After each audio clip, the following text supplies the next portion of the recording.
Bat pattern, alternative bat pattern, Gartley, crab, deep crab, butterfly, shark and cypher pattern. आपने यकीनन इनका नाम सुना होगा और अपने एनालिसिस में इनमें से अक्सर का इस्तेमाल भी करते होंगे, लेकिन फिर भी इन पैटर्न्स को पॉइंट आउट करने और करेक्टली ड्रॉ करने में कंफ्यूज रहते होंगे, क्योंकि इन पैटर्न्स को ड्रॉ करने के लिए दो प्रॉब्लम्स आपको फेस करनी पड़ती हैं। एक के पैटर्न के पॉइंट्स को कैंडल की बॉडी तक लिया जाए या विक लेना भी जरूरी है, और दूसरा कि कैसे कंफर्म किया जाए कि पैटर्न कंप्लीट हो चुका है और प्राइस पैटर्न के अकॉर्डिंग मूव करेगी। तो इस वीडियो को एंड तक देखने के बाद आपकी हार्मोनिक पैटर्न्स के रिलेटेड तमाम कंफ्यूजन दूर हो जाएंगी। वीडियो स्टार्ट करने से पहले याद रखें कि harmonic patterns 5 points X, A, B, C and D और 4 legs X to A, A to B, B to C and C to D leg पर मुश्तमिल होता है। इन लेग्स या पॉइंट्स को फिबोनाची टूल की मदद से मेजर किया जाता है। Leg X to A initial move होती है, जो कि swing low to swing high या swing high to swing low price moves पर मार्क की जाती है। ये पैटर्न्स दोनों किस्म के बुलिश और बेरिश होते हैं। अब हम तमाम पैटर्न्स के रूल्स को देखेंगे, तो चलिए स्टार्ट करते हैं। Bat pattern, leg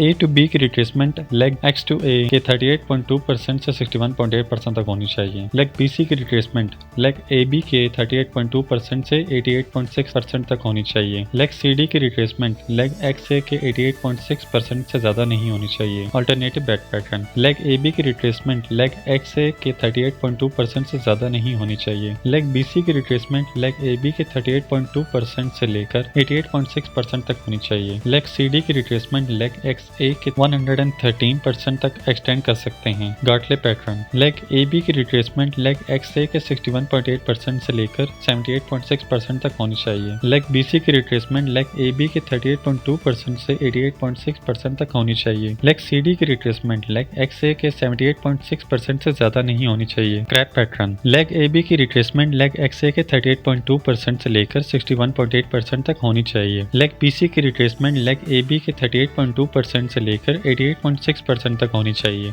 leg CD की रिट्रेसमेंट लेग XA के 161.8% तक एक्सटेंड कर सकते हैं। Deep crab pattern, leg AB की रिट्रेसमेंट लेग XA के 88.6% से ज्यादा नहीं होनी चाहिए। लेग BC की रिट्रेसमेंट लेग AB के 38.2% से लेकर 88.6% तक होनी चाहिए। लेग CD की रिट्रेसमेंट लेग XA के 161.8% तक एक्सटेंड कर सकते हैं। बटरफ्लाई पैटर्न, लेग AB की रिट्रेसमेंट लेग XA के 78.6% से ज्यादा नहीं होनी चाहिए। लेग BC की रिट्रेसमेंट लेग AB के 38.2% से लेकर 88.6% तक होनी चाहिए। लेग CD की रिट्रेसमेंट लेग XA के 127.2% से ज्यादा नहीं होनी चाहिए। शार्क पैटर्न, लेग AB की रिट्रेसमेंट लेग XA के 38.2% से 61.8% तक होनी चाहिए। लेग BC को लेग AB के 113% से 161.8% रिट्रेसमेंट तक एक्सटेंड कर सकते हैं, लेकिन इससे ज्यादा नहीं। लेग CD की रिट्रेसमेंट लेग XA के 88.6% से 113 तक होनी चाहिए। साइफर पैटर्न, लेग AB की रिट्रेसमेंट लेग XA के 38.2% से लेकर 61.8% तक होनी चाहिए। Leg BC Fibonacci extension of points X to A